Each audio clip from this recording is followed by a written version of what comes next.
दुसरे इतिहास याचं पुस्तक 2 इतिहास आणि त्याचा 20वा अध्याय आम्ही आज मननामध्ये आम्ही आणणार आहोत. जर आपल्याला सापडला असेल 2 इतिहास अध्याय 20.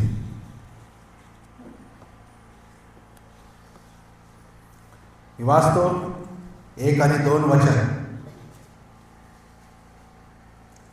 यानंतर मोवाबी व अम्मोनी आणि त्यांच्या बरोबर मौन्यातले म्हणजे अम्मोन्यातले कित्येक लोक युद्ध करावयास यहोशाफाटावर चालून आले. काही लोकांनी येऊन यहोशाफाटास खबर दिली की समुद्र पलीकडून आराम देशाच्या दिशेने एक मोठा समूह तुझवर चाल करून येत आहे. तो जमाव हसोन तामार उर्फ एन गेदी येथवर आला आहे. यहूदाचा राजा यहोशाफाट याच्याविषयी आपण आज मनन करणार आहोत, त्याच्यापासून बोध घेणार आहोत. या ठिकाणी जी वचन आम्ही वाचली किंवा अध्याय जर आम्ही वाचाल तर आमच्या लक्षात येईल की यहोशाफाट हा राजा देवाला भेट वागणारा राजा आहे. आणि असं झालं एकी 3 राजे त्यांचे सैन्य घेऊन, ते म्हणजे अम्मोनी, मोवाबी आणि सेईर पहाडातले जे राहणारे लोक आहेत ते यहोशाफाटाच्या विरुद्ध चाल करून येत आहे. एक मोठा समूह, एक मोठा ग्रुप यहोशाफाटावर चाल करून येत आहे आणि तो आता जवळ जवळ येऊन ठेपलेला आहे. शत्रू जशी वेळ जात आहे तसे शत्रू पुढे आणि पुढे त्याच्या दिशेने, त्याच्या बाजूने देवाच्या लोकांच्या विरुद्ध हळूहळू पुढे येत आहे, त्यांच्या नजदीक येत आहे, त्यांच्या जवळ येत आहे आणि ते संकट खूप मोठं आहे.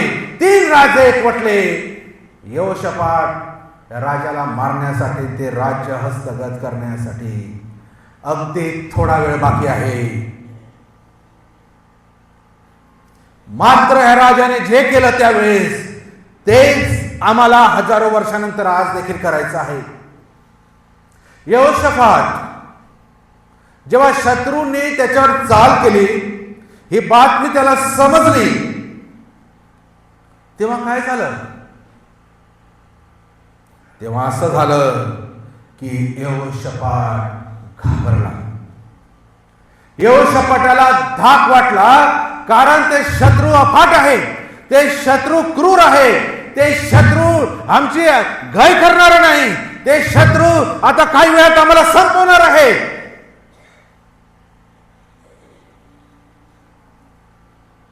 खरोखर जेव्हा वाईट बातमी आम्हाला समजते आज पण, तेव्हा आम्हाला भय आणि भीती वाटते.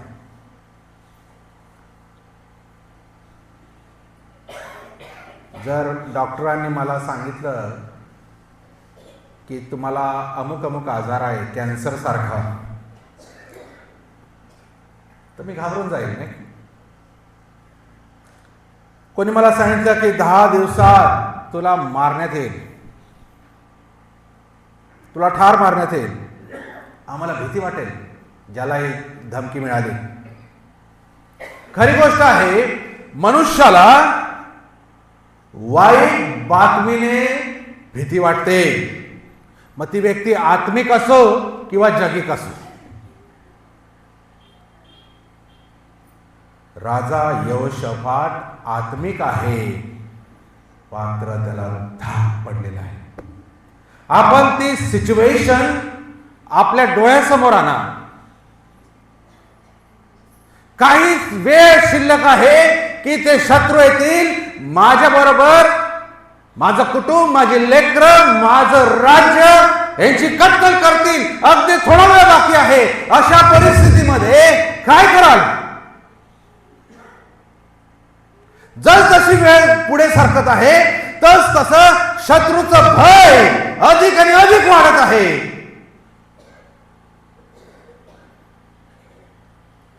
मनुष्याला जेव्हा भीती वाटते, मनुष्याला जेव्हा भय वाटतं, तेव्हा त्याच्या समोर दोन मार्ग असतात.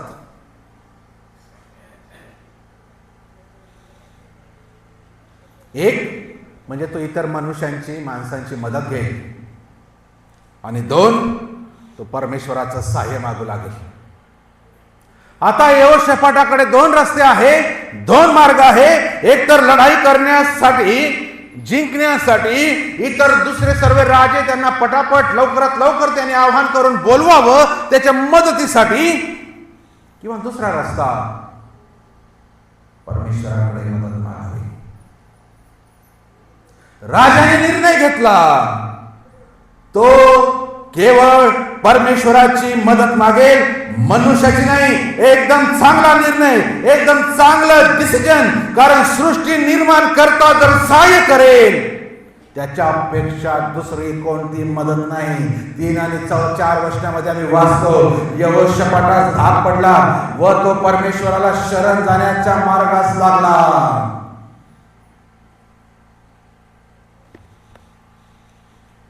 त्याला धाक पडला आणि तो परमेश्वराच्या मार्गास लागला. वचन जर आम्ही जोडलं, धाक पडला, भीती आहे, अरिष्ट आहे, शत्रू आहे, आजार आहे, भय आहे, काळोख आहे, जीवाने जायची भीती आहे, आणि परमेश्वराच्या मार्गाला लागला.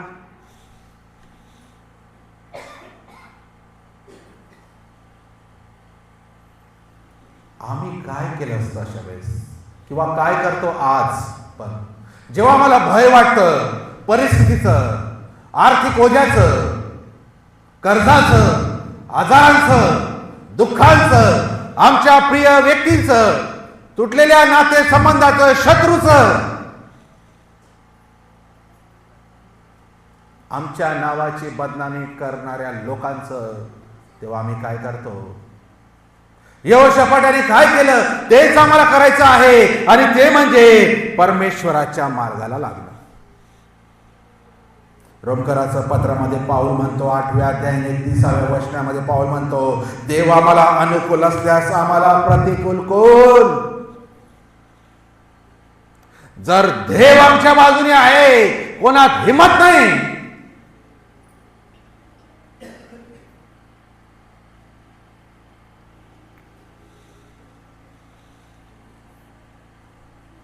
इर्मयाचं पुस्तक 17वा अध्याय 5 ते 7. इर्मया 17 5 ते 7 दिला आहे. परमेश्वर असे म्हणतो, जो इसम मनुष्यावर भिस्त ठेवतो, मानवाला आपला भाऊ करतो व ज्याचे अंतःकरण परमेश्वरापासून फिरले आहे, तो शापित आहे. तो वैरानातल्या झुडपासारखा होईल व जे कल्याण होईल ते तो पाहणार नाही. अरण्यातील स्थळ, अरण्यातील वृक्ष स्थळे, क्षारभूमी व निर्जन प्रदेश यात तो वस्ती करेल. जो इसम मनुष्यावर भिस्त ठेवतो, जो मानवाला आपला भाऊ करतो, ज्याचे अंतःकरण परमेश्वरापासून फिरले आहे, तो शापित आहे. आणि हेच यहोशाफाटाने केलं. त्याने मनुष्यावर भरोसा ठेवला नाही, त्याने देवावर भरोसा ठेवला.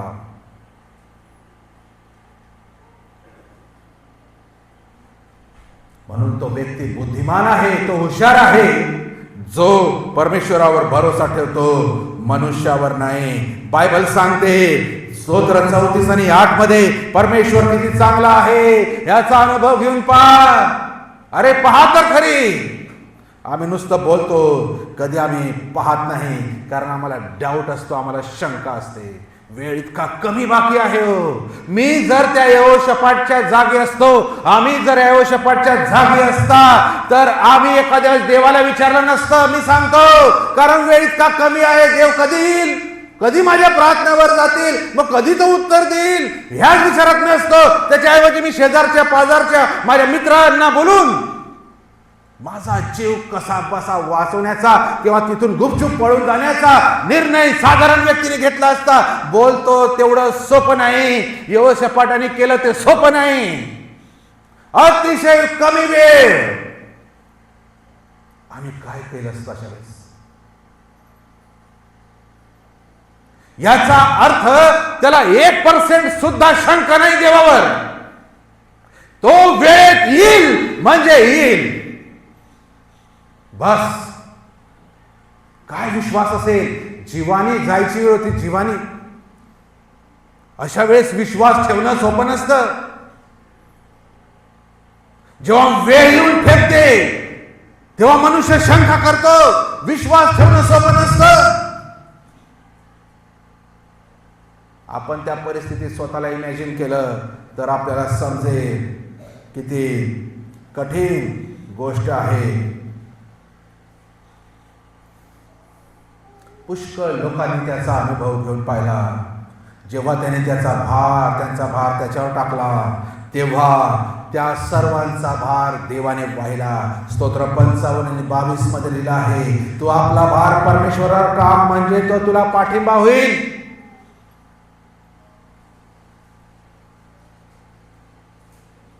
काय केलं? 3 आणि 4 वचनात यहोशापाटाने हे आम्हाला आज करायचं आहे. यहोशापाटास धाक पडला व तो परमेश्वराला शरण जाण्याच्या मार्गास लागला. सर्व यहुदाने उपास करावा असे त्याने फरमावले. यहुदी लोक परमेश्वराचे सहाय्य मागण्यासाठी एकवट झाले. यहुदाच्या सर्व नगरातून ते परमेश्वराचा धावा करण्यास आले. काय निर्णय आहे, काय फरमान आहे. ह्याला त्याला फोन केले करत बसला नाही, याला त्याला निरोप पाठवत बसला नाही. त्याने काय केलं? सर्व यहुदा राज्यातील सर्व लोकांना एकवटलं. फरमान काढलं राजाने, इमर्जन्सी आहे, तातडीची गरज आहे, नाही तर जीवाने सांग. आज जीवावर बेतलेली आहे. काय करायचं आहे? तर एक धार्मिक राजा, एक आत्मिक राजा काय फरमान काढतो? तो फरमान काढतो, प्रत्येकाने एकवट व्हा. यहुदाची जे सर्व नगर आहे त्यामध्ये परमेश्वराचा धावा करा. काय फरमान आहे? इथे सांगितलं या रे, तर येत नाही. संकट येऊन डोक्यावरून निघून गेली, वादळ आली, वावटळी आली, लोक गुरफटून संपून गेले, एकवटायला तयार नाही. अजून एक खुर्च्या रिकाम्या आहेत. नवीन वर्षाचा पहिला रविवार देवाने त्याच्या कृपेने दिलेले आहे. राजा फरमान काढतो, एक व्हावं लागेल. देवासाठी देवाला एक असलेले आवडतात, विभाजलेले आवडत नाही, फुटी तटी आवडत नाही. ते सैतानाचं काम आहे. आणि ते जीवावर बेतलेले आहे, शत्रू समोर आहे. आता काय करायचं आहे? तर आत्मिक राजा आहे, त्यांनी सर्वांना फरमान काढलं, परमेश्वराचा धावा करा. असं एक फरमान एका राजाने काढलं होतं. आपल्याला आठवतं? निनवेच्या राजाने काढलं. जनावरांना देखील उपास आणि राखीत बसायला लागलं त्याने. एक फरमान, कोण राजाचं फरमान पाळणार नाही हो? देवाने त्यांना संपवण्याचा निश्चय केला होता, पण त्यांची नम्रता, त्यांची एकजुटी पाहिली आणि देवाने त्यांना माफ केलं. इथे राजा फरमान काढतो, यहोशापाट सर्वांनी एकत्र व्हा. सर्व एकत्र झाले, सर्व परमेश्वराचा धावा नगरातून करू लागले. आम्हाला एकवटावं लागेल, नाही तर त्याचे 3 शत्रू होते. हे 3 शत्रू आम्हाला गाठतील, आमचं होत्याचं नव्हतं करतील. आहे आम्ही तयार एकवट व्हायला? आहे आम्ही तयार लढायला म्हणजे देवाकडे धावा करायला? एक लढाई आहे. लढाई म्हणजे तलवारीन भाले घेऊन नुसतं पटांगणात रिंगणात जाऊन लढाई करायला लढाई म्हणत नाही. आत्मिक लढाई इतकी जबरदस्त आहे, पण खेदाने सांगावं लागतं त्या लढाईत यायला योग्य नाहीत.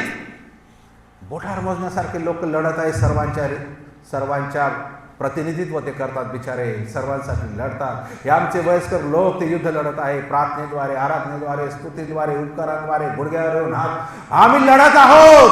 आम्हाला गरज आहे माणसांची, आम्हाला गरज आहे एकवटायची. शत्रू येऊन ठेपलेला आहे दाराशी, आमची खैर नाही, आमच्या लेकराबाळांची खैर नाही. तो क्रूर आहे, तो कोणती दयामाया दाखवणार नाही, तो कोणाला सोडणार नाही. आम्हाला एकवटावं लागेल देवाचा धावा करण्यासाठी. त्याच्यावर अवलंबून सोडून चालणार नाही. प्रत्येकाच्या जीवाचा प्रश्न आहे. सर्व राज्य देवाचा धावा करू लागले. हो, निनवे सर्व देवाचा धावा करू लागले. त्यांच्या जनावरांनाही त्यांनी करायला भाग पाडला, कारण देवाचा हात त्यांच्यावर पडणार होता. इथे उलट आहे, इथे शत्रू थांबून आहे.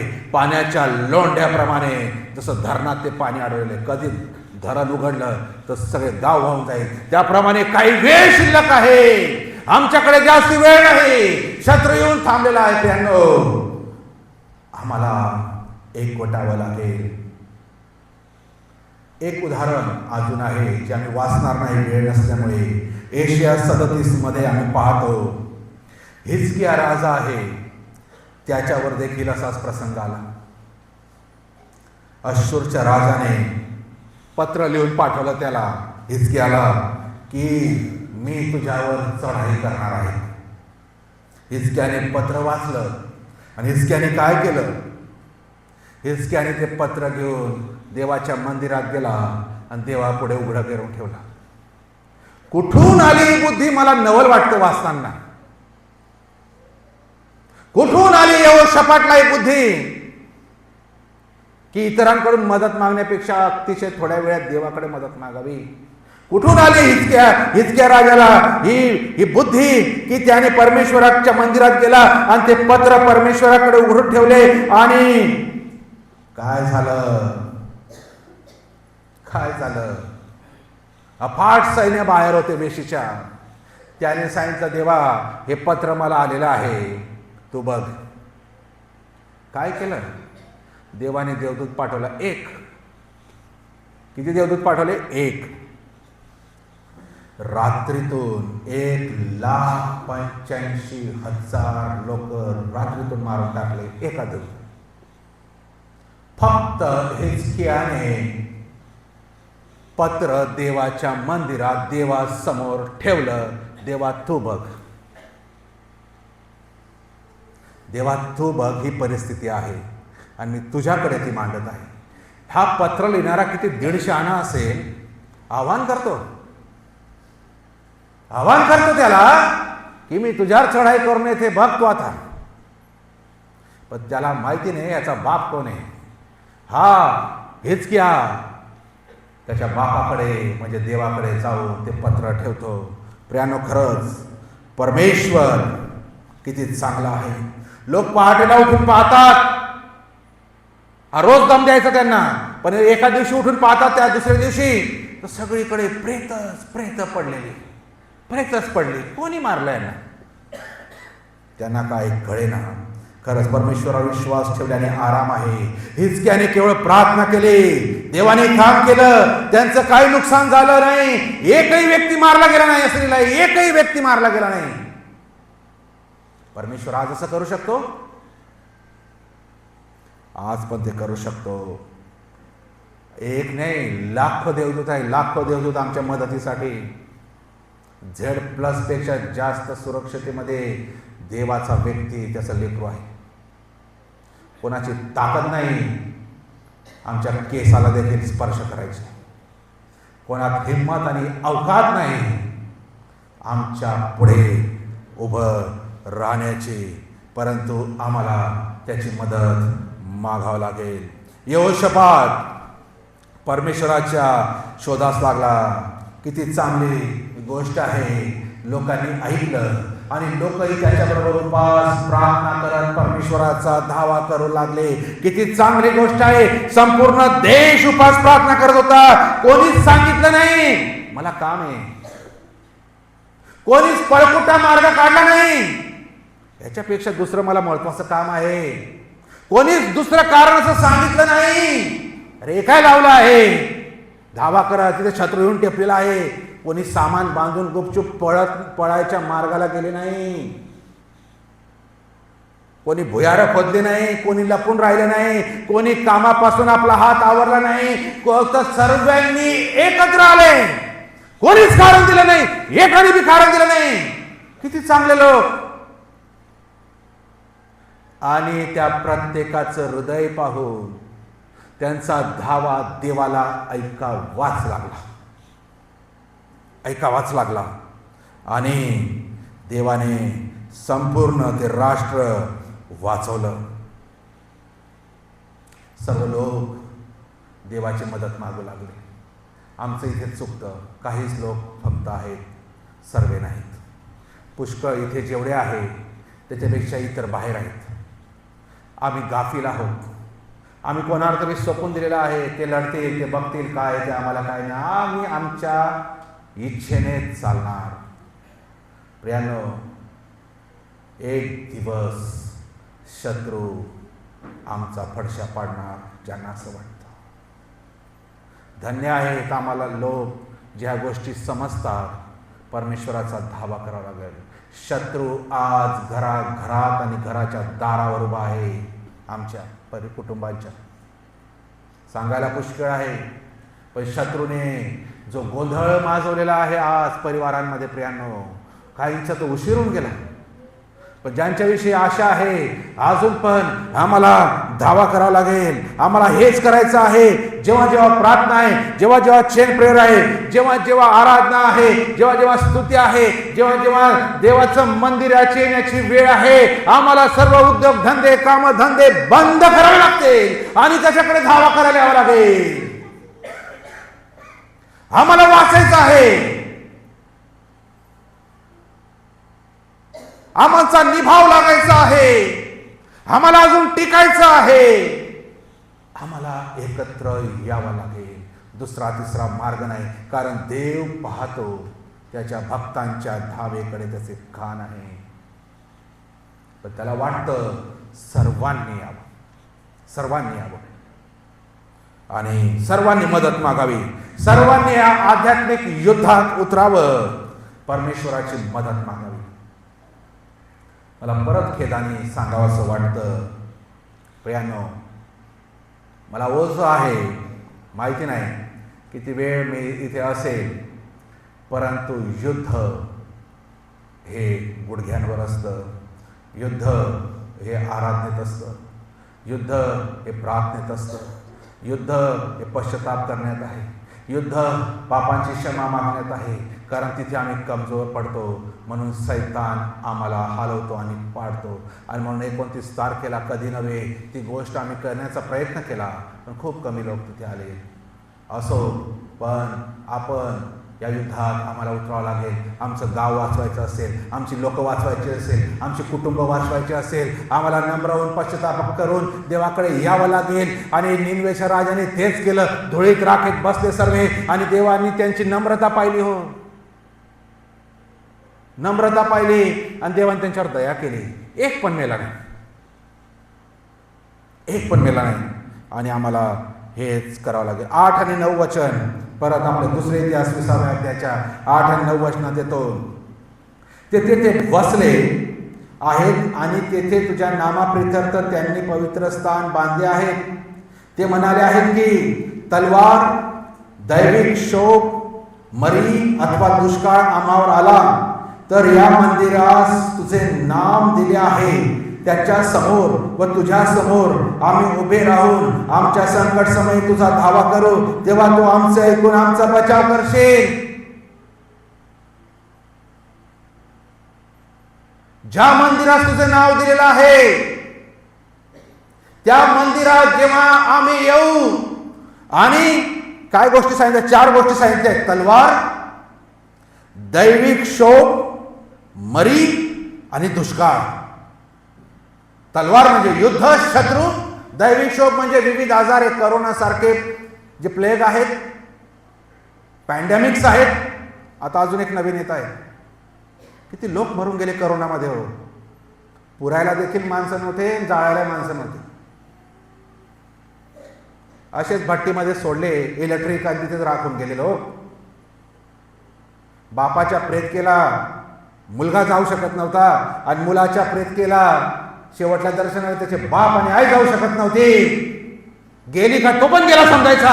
अशी परिस्थिती आम्ही डोळ्यांनी पाहिली आमच्या आयुष्यात. आता काही वर्षापूर्वीच, खूप दूर नाही, याच्यापेक्षा भयंकर येत आहे. जेव्हा मनुष्याचा पुत्र येईल तेव्हा या गोष्टी घडतील असलेल्या आहे. मरी जागोजागी, पटकी युद्ध होत आहे, दुष्काळजन्य परिस्थिती आहे, वाळवंटात बर्फ पडत आहे, वाळवंटात बर्फ पडत आहे. कधी ऐकलं आपण?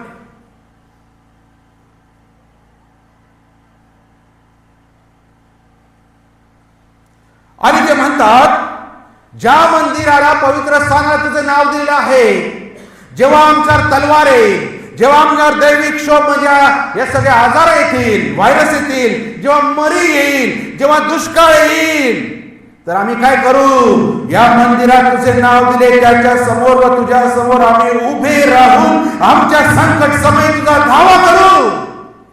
त्यासाठी मंदिर आहे, त्यासाठी एकत्र यायचं आहे, त्यासाठी धावा करायचा आहे. तेव्हा तू आमचे ऐकून आमचा बचाव करशील. तेव्हा जेव्हा आम्ही एकत्र येऊन धावा करू, तेव्हा तू आमचे ऐकून आमचा बचाव करेल. इतकं एक्सप्लेन करण्यासारखं वचन नाही, एकदम सोपं आहे. ज्या मंदिराला तुझं नाव दिलेलं आहे, जे परम पवित्र स्थान आहे, ज्या पवित्र मंदिरात तू राहतो, तिथे आम्ही येऊ, तुझा धावा करू. तेव्हा हे सर्व 4 ज्या गोष्टी आहेत आणि ते 3 जे शत्रू आहेत, 3 बाहेर, 4 आत, एकूण 7 आम्हाला तू सोडवशील. ते ऐकून तू सोडवशील. बघा, इथे एक शब्द वापरलेला आहे, आपण हे आपल्या लक्षात येतो की नाही तो माहिती नाही. तो म्हणजे तेव्हा तू आमचे ऐकून. पाहून लिहिलं आहे का? ऐकून. ऐकतो म्हणजे बोलावं लागेल, सांगावं लागेल. म्हणून मनात बोललो, मनात धन्यवाद दिले. देव तर मन जाणतो, देव तर अंतःकरण जाणतो. काय नाही फरक पडत? फरक पडतो जेव्हा तुम्ही बेडवर आहात, तुमचे हातपाय आमचे चालत नाही, तेव्हा तेव्हा देव म्हणतो की हा मनात अंतःकरणात करत आहे, बरोबर आहे. पण धड दाखवत आहे, हात चालत आहे, पाय चालत आहे, अजून या नसा तुटल्या नाही विचार करण्याच्या, तोपर्यंत असताना तेव्हा म्हणून कसं काय शकतात मी मनात केलं म्हणून देव चाललं? देवा सगळे बघतो. अरे देवाने हात दिले, देवाने पाय दिले, देवाने विवेक बुद्धी दिली, हे त्याच्यासाठी दिलेली आहे. आणि तेव्हा देव ऐकेल, आमचे शब्द ऐकेल, आमचा धावा ऐकेल, आमचं गाणं ऐकेल, आमचा आक्रोश ऐकेल, तेव्हा तो आमचा बचाव करेल. आम्ही काय निर्णय ह्या संदर्भात घेणार आहोत? आणि हा सर्व 3-4 ज्या गोष्टी प्रियांनो आम्हाला त्याच्याकडे येऊन मागाव्या लागतील. 13 आणि 14 वचन वाचूया.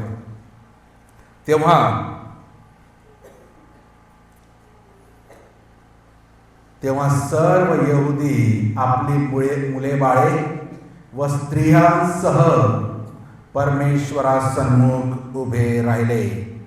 आणि 12 वचन देखील वाचू. हे आमच्या देवा, तू त्यांचे शासन करणार नाहीस का? कारण आमच्यावर चालून आलेल्या या मोठ्या समूहाशी सामना करण्यास आम्हाला ताकद नाही. आम्ही काय करावे आम्हाला सुचत नाही, पण आमचे डोळे तुझकडे लागले आहेत.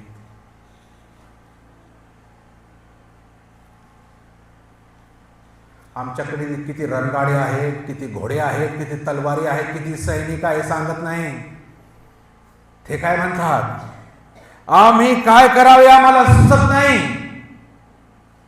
ह्या मोठ्या समूहाशी सामना करण्यास आम्हाला ताकद नाही.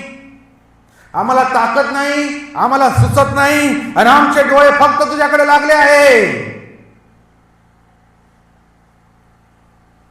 आणि तेव्हा असं बोलून तेव्हा सर्व यहुदी लोक आपली मुलं बाळे व स्त्रियांसह परमेश्वरासन्मुख उभे राहिले. बसून गप्पा मारत नव्हते, उभे राहिले. रिस्पेक्ट, आदर. एखादा आदरणीय व्यक्ती आला तर आम्ही काय करतो? We stand. आम्ही उभे राहतो आणि हे दाखवतो. आमची बॉडी लँग्वेज, आमची कृती दाखवते की आम्ही सन्मान करतो. लोक उभे राहिले. त्यांना कोणी शिकवलं नाही, सांगितलं नाही.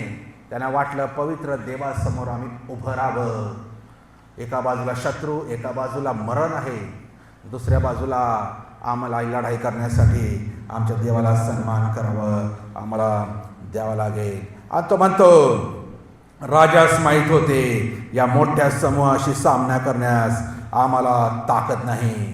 आम्ही काय करावे आम्हाला सुचत नाही, पण आमचे डोळे तुझ्याकडे लावले. याचा अर्थ असा आहे, या राजाचा सांगण्याचा असा अर्थ निघतो की जर तू आम्हाला जिवंत ठेवशील तर आम्ही जिवंत राहू, नाहीतर मरून जाऊ. जे काय करायचं प्रभू तू कर, आम्हाला जिवंत ठेव, नाही त्या राजांच्या शत्रूंच्या हातात देऊन आम्हाला मारून टाक. किती सुंदर प्रार्थना आहे. आम्हाला सुचत नाही, आम्हाला समजत नाही, आमच्यामध्ये ताकद नाही, आम्ही फक्त तुझ्याकडे पाहतो. जेव्हा व्यक्ती नम्र होतो, निर्बल होतो, असहाय्य होतो, तेव्हा परमेश्वर धावा करून येतो. जेव्हा राजाने आणि सर्व राज्याने नम्र होऊन प्रार्थना केली, एक भविष्यवाणी झाली. जेव्हा त्यांनी उभं राहून प्रार्थना केली, आपल्या सगळे यहुदी प्रांतातले लोक, त्यांची मुलं बाळ, त्यांच्या स्त्रिया उभे राहिले.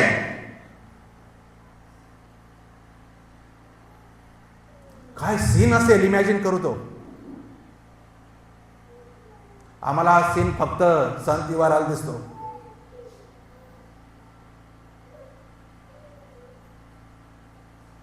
काय सीन आहे. आणि काय झालं, काय झालं 15 ते 17 वचनामध्ये काय झालं बघा. आणि तो म्हणाला, हो सर्व यहुद्यांनो, यरूशलेम निवासी जन हो, आणि हे राजा यहोशाफाटा, तुम्ही सर्व ऐका. परमेश्वर तुम्हाला सांगत आहे की हा मोठा समुदाय पाहून घाबरू नका, कचरू नका, कारण युद्ध तुमचे नव्हे देवाचे आहे. एक गीत आम्ही खूपदा गातो, कारण युद्ध तुमचे नव्हे देवाचे आहे. उद्या त्यांच्याशी सामना करावयास जा. पहा, ते सीर घाटातून चढून येत आहे. येरवेल रानापुढे तेथे खोरे संते तेथे त्यास तुम्ही गाठाल. या लढाईत तुम्हाला लढावे लागणार नाही. हे यहूदा, हे यरूशलेमे, तुम्ही स्थिर उभे राहा आणि परमेश्वर तुमचे कसे तारण करेल ते पहा. घाबरू नका, कचरू नका. उद्या त्याचवर चाल करून जा, कारण परमेश्वर तुमच्या बरोबर आहे. ही भविष्यवाणी झाली जेव्हा लोक उभे राहून देवाचा धावा करत होते. हे जे समूह तुमच्या समोर दिसतात ना, यांना घाबरू नका, कचरू नका, कारण हे युद्ध तुमचे नाही, हे माझे आहे असं परमेश्वर म्हणतो. या लढाईत तुम्हाला लढावंच लागणार नाही. किती आनंदाची गोष्ट आहे. लढाईत लढावं लागणार नाही, धोका नाही. आज सुद्धा आम्ही आमच्या समस्या प्रार्थनेमध्ये नेतो, तो त्याच्या वचनातून आम्हाला धीर देतो. किती आनंदाची गोष्ट आहे, किती आनंदाची गोष्ट आहे. आम्हाला लढावं लागत नाही, कारण आमचं युद्ध रक्तमांसासोबत नाही. आमचं युद्ध आकाशातील दुरात्म्यांबरोबर आहे, दुष्टात्म्यांबरोबर आहे. त्या लढाईत आम्हाला करायचे. अजून एक उदाहरण, जसं आम्ही हिजकियाचं पाहिलं तसं आम्ही इस्रायल लोकांचं बघतो. निर्गमाचं पुस्तक 14वा अध्याय, निर्गम 14 आणि त्याची 13 आणि 14 वचनामध्ये आम्ही बघतो. निर्गम 14, 13 आणि 14 लिहिलं आहे. मोशे लोकांना म्हणाला, भिवू नका, स्थिर उभे राहा आणि परमेश्वर आज तुमचे जे तारण करेल ते पहा, कारण ज्या मिस्री लोकांना तुम्ही आज पाहत आहात ते पुन्हा कधीही तुमच्या नजरेस पडायचे नाही. परमेश्वर तुमच्यासाठी लढेल. तुम्ही शांत व्हा, शांत राहा. जे तुमच्या समोर आज सैन्य दिसत आहे ना मिस्री, ते पुन्हा कधीच तुमच्या नजरेस पडणार नाही. काय प्रॉमिस आहे. तुम्हाला लढावंच लागणार नाही. इतकी गर्दी आलेली ना, पाण्याचे लोंढे आले, ते मला बुडू शकत नाही, दावीद म्हणतो. आणि त्या मिस्री लोकांना पाहून घाबरू नका, दावीद म्हणतो. आज आमच्यासाठी सुद्धा परमेश्वराची वाणी आहे. तुम्ही माझी मदत मागा, मी तुमच्यासाठी लढेन. जर आम्ही यहोशापाटासारखा विश्वास राखू, आम्ही हिजकियासारखा, मोशेसारखा विश्वास राखू, तर लढाई न करताच आम्हाला विजय मिळणार. 18 आणि 19 आपल्या मूळ वचनामध्ये 18 आणि 19 वचन लिहिले आहे. मग यहोशापाटाने भूमीकडे तोंड करून मस्तक लवविले, त्याप्रमाणे सर्व यहुदी व यरूशलेम निवासी यांनी परमेश्वराचे भजन करून त्याच्या पुढे दंडवत घातले. आणि कहाती व कोरही यांच्यातील काही लेवी उभे राहून इस्रायलचा देव परमेश्वराचे स्तवन उच्च स्वरे करू लागले. मला नवल इथे असं वाटतं, हे रहस्य आहे, पुष्कळ लोकांना, ख्रिस्ती लोकांना समजत नाही. अजून युद्ध झालेलं नाही, अजून शत्रू बाहेर उभे आहे. फक्त भविष्यवाणी झाली आणि ती ऐकून सर्व आनंदित झाले आणि सर्वांनी देवावर विश्वास ठेवला, जसं युद्ध जिंकलेच आहे. जिंकले होते का अजून? शत्रू बाहेर उभे दारात. पण इथे गुड न्यूज मिळाली. जसं असं आहे, परीक्षा न देताच परीक्षेच्या आधीच तू पास झाल्याचं सांगणार रँकिंगनी, नाही का? मी तुम्हाला अजून परीक्षा दिली नाही, कसं काय पास झाला? हे तसंच आहे. अजून युद्ध शत्रू दिसत आहे डोळ्यासमोर, पण देवाने भविष्यवाणी दिली, उद्या तुम्हाला लढावं लागणार नाही. काय केलं यहोशापाटाने? अजून शत्रू बाहेर आहेत, लक्षात ठेवा. यहोशापाटाने काय केलं? भूमीकडे तोंड करून,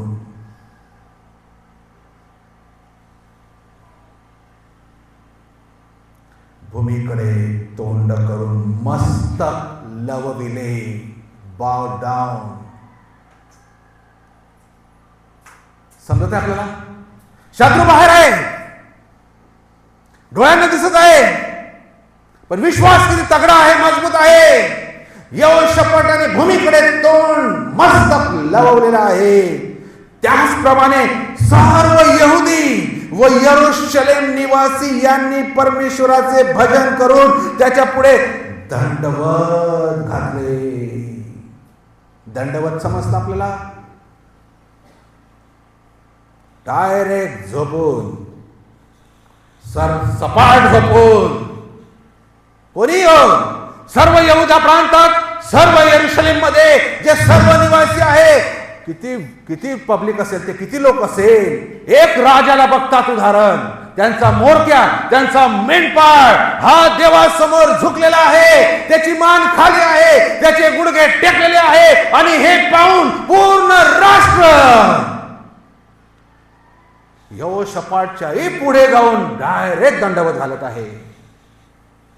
काय सीन असेल तो? काय देखावा असेल तो? काय कशी वेळ असेल ती? सर्व यहुदा, सर्व यरूशलेम पवित्र देवासमोर दंडवत घालत आहे. आणि कहाती शब्द ऐकला आपण आधी? कोश घेऊन जात असताना कोश कोणी व्हायचा होता? कहाती वंशजांनी. आणि त्या एलीच्या पोरांनी तिथे आले, आपण ती स्टोरी माहिती, तेव्हा कहाती ऐकलं होतं. हे कहाती आणि कोरही त्यांच्यातील काही लेवी उभे राहून इस्रायलाचा देव परमेश्वराचे स्तवन, काय लिहिलंय तुमच्या बायबलमध्ये? स्तवन करू लागले नाही, एक शब्द मिसिंग आहे. कसे स्तवन केले? उच्च स्वराने, उच्च स्वराने. जो भांडणात लागतो तो उच्च स्वराने.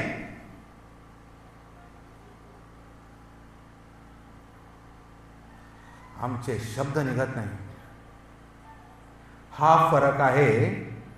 देवाचा आशीर्वाद अजून का पोहोचले नाही? मध्ये गॅप पडलेला आहे. आम्ही करतो, एक्सटेंड करत नाही, शक्ती पलीकडत नाही.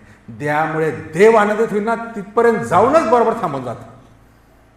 करतो आम्ही सर्व, पण ज्यामुळे देव आनंदित होईल ना तिथेच माघार घेऊन घेतो आणि तिथेच आमचे हात खाली पडून जातात. नेमक्या त्याच वेळेस आम्ही माघार घेऊन घेतो.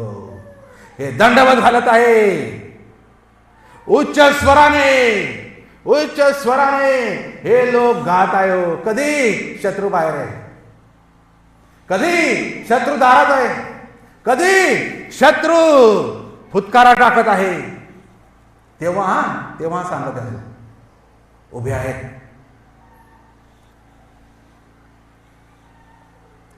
त्यांनी केलेल्या प्रार्थनांवर त्यांचा इतका कॉन्फिडन्स आहे, इतका विश्वास आहे की ते डायरेक्ट जसं विजय मिळूनच गेला असा जयघोष करत आहे.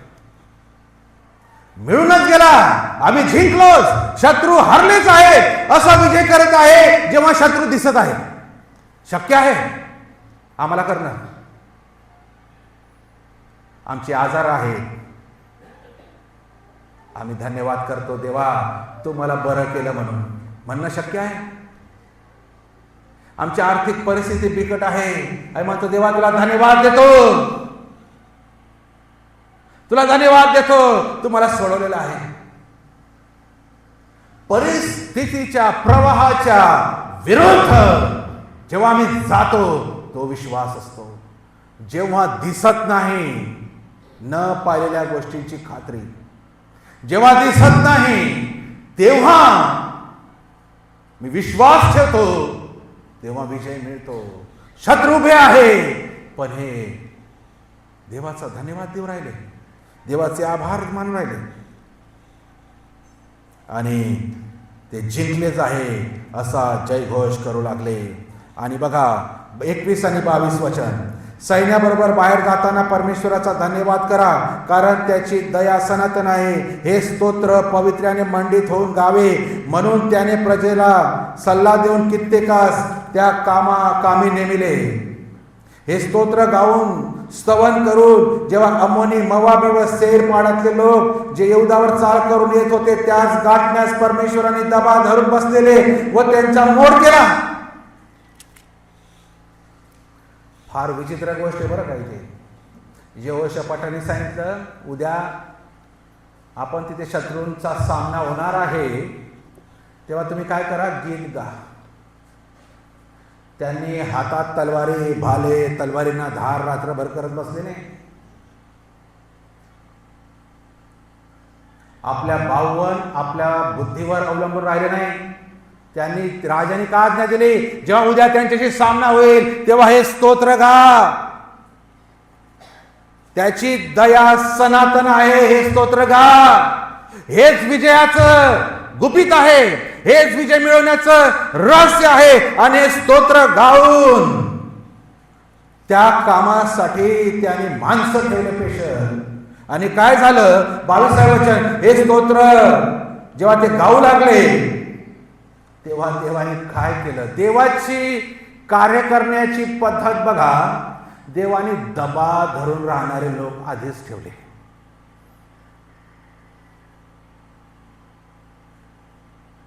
जे ह्यांची वाट पाहत होते, अम्मोनी, मोवाबी आणि सेर पाड्यातील लोक. इथे देवाचे लोक त्यांच्याकडे गीत गात देवाची महिमा करत त्यांच्याकडे येत आहे. त्या बरोबरच त्यांचा विश्वास आहे त्यांना माहिती आहे आमच्यातला एक पण मरणार नाही, आणि अशा वेळेस देवाने वेगळेच लोक तिथे ठेवलेले आहेत त्यांना मारण्यासाठी. आम्ही दाविदाविषयी ऐकलं, जेव्हा दाविदावर असे आले, देवाने जोरात वारा वाहिला आणि झाडाच्या शेंडे असे हल्ले तुतीचे की त्यांना वाटलं खूप मोठं सैन्य आमच्यावर येत आहे, आणि ते पळाले पाठीला पाहिला. देवाची कार्य करण्याची पद्धत बघा.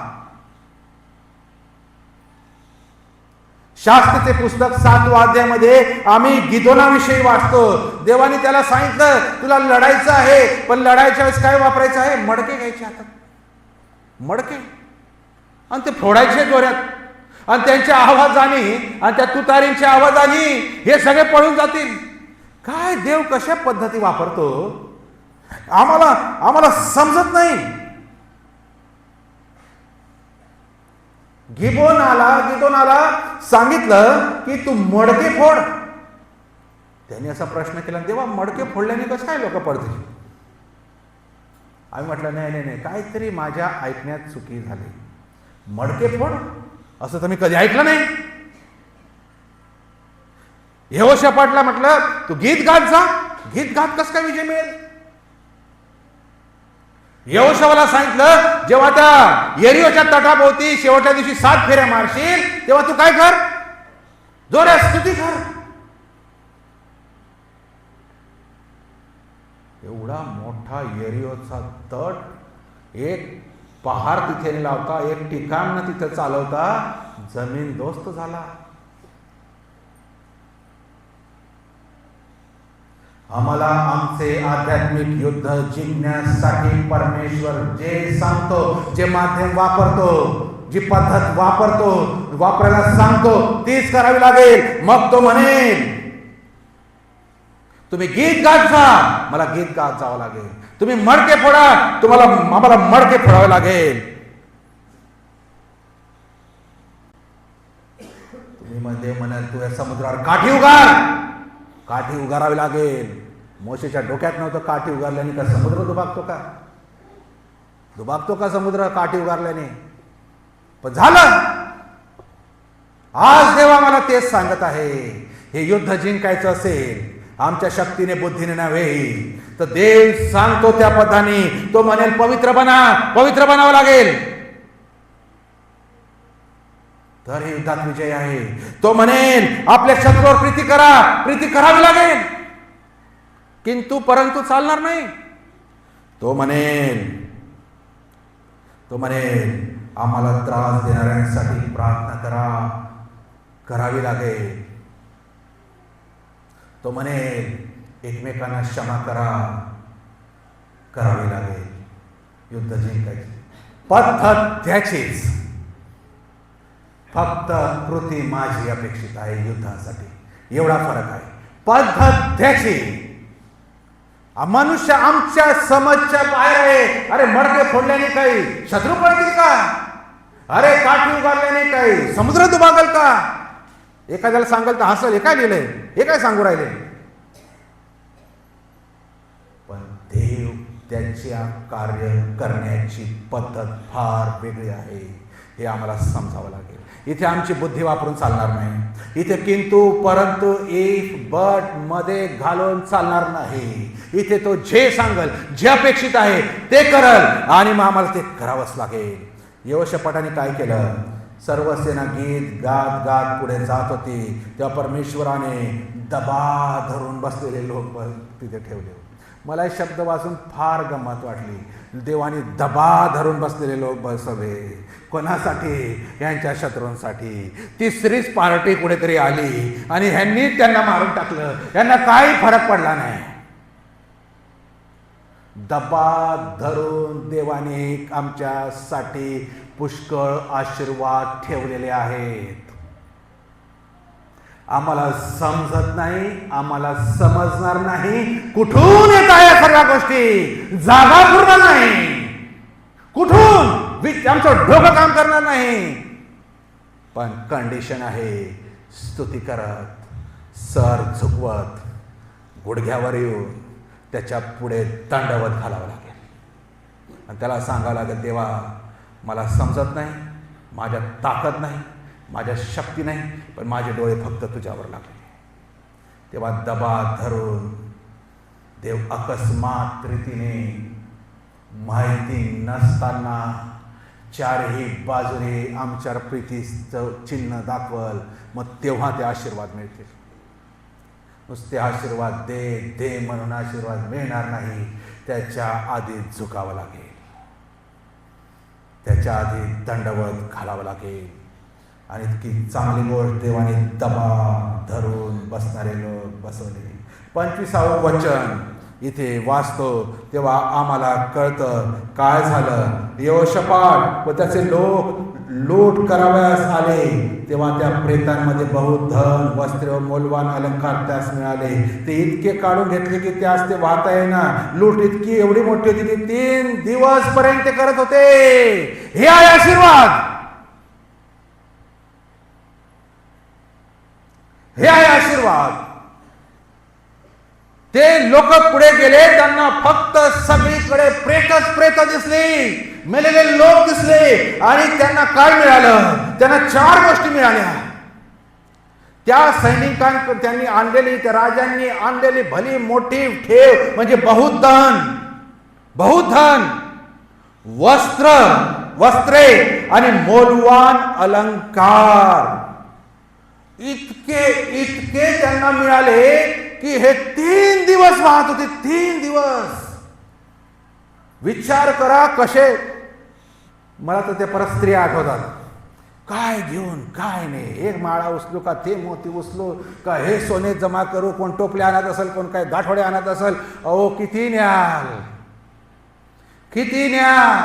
3 दिवस वाहत होते. 3 दिवस.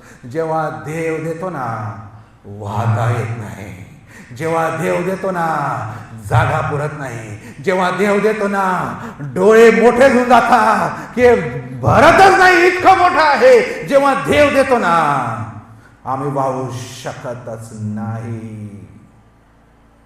आणि म्हणून प्रियांनो आम्ही मान सन्मान देवालाच द्यावा.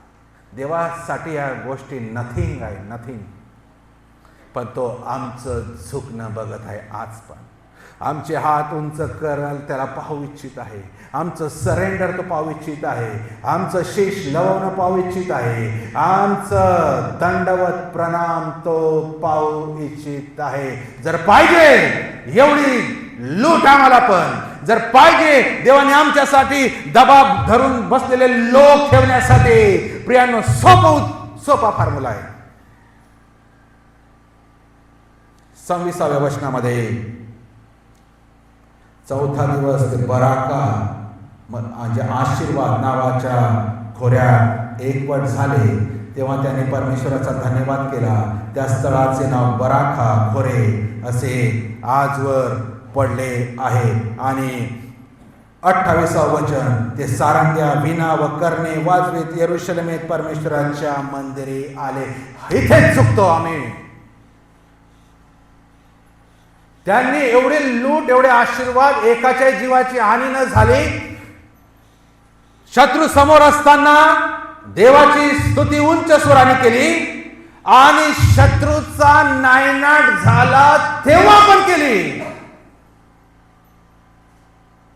आणि शेवटी ते कुठे आले? 28व्या वचनात ते सारंग्या वीणा कर्णे वाजवत यरुशलेमेत कुठे आले? घरी गेले नाही. या बाकड्यांवर फिरत बसले नाही. ते कुठे गेले? परमेश्वराच्या मंदिरी आले. परमेश्वराच्या मंदिरी. जेव्हा शत्रू आले परमेश्वराच्या मंदिरी आले. जेव्हा शत्रू गेले परमेश्वराच्या मंदिरी आले. बेउपकारी नव्हते. मिळण्याआधी स्तुती केली, मिळण्याआधी दंडवत केले, मिळण्याआधी उच्च स्वराने गायले आणि मिळल्यानंतर पण सारंग्या वीणा कर्णे वाजवत यरुशलेमेच्या रस्त्यावरून यरुशलेमेच्या देवाच्या पवित्र मंदिरी आले. मिळण्याआधी, मिळाल्यानंतर आम्ही चूक करणे. संकट आले देवाचा धावा, अरिष्ट आले देवाचा धावा, प्रॉब्लेम आले संकट आले देवाचा धावा. मी देवा तुला असं करेन, तुम्हाला हे देईन, तू तसं करेल, मी तसं करेल, मी आज असा निर्णय घेईन. आणि जेव्हा सर्व मिळतं देवाला विसरून जातो. 10 कुष्ठरोगी खूप प्रार्थना केली, येशूच्या पाया पडले, आम्हाला शुद्ध कर. येशूने शुद्ध केले. एक आला फक्त. शुद्ध होण्याच्या आधी गयावया करत होते, शुद्ध झाल्यावर 9 गायब झाले. एक आला आणि तो परिपूर्ण झाला. आम्ही मिळालेल्या आशीर्वादात हरवून जातो की त्याच्याकडे येण्यासाठीच आम्ही विसरून जातो. आशीर्वादात इतके गुरफटतो, आशीर्वादात इतके रंगून जातो की आशीर्वाद देणाऱ्यालाच विसरून जातो. आज आमच्या जीवनातून परमेश्वर इच्छा करत आहे, आम्ही सर्व यहोशपाट राजापुढे राजासारखं आमचे डोळे परमेश्वराकडे लावू, त्याच्याकडे सहाय्य मागू, त्याच्यावर भिस्त भरोसा ठेवू आणि आमच्या सर्व शत्रूंवर, आमच्या परिस्थितीवर विजय देणारा आमचा देव आहे. आम्ही काय आज निर्णय घेणार? मनुष्याकडे सहाय्य मागणार, शत्रूला पाहून तडजोड करायला आधीच त्यांच्याकडे जाऊन पाया पडणार, आम्हाला वाचव, आमची गई कर, त्यांच्या सर्व कंडिशन मान्य करणार, आम्हाला जिवंत ठेव, किंवा तुम्ही कोणी असाल मला फरक पडत नाही, मी देवाकडे जाईल आणि देवाकडे मागेल, हा निर्णय घेईल. हे आपल्या जागेवर उभं राहू.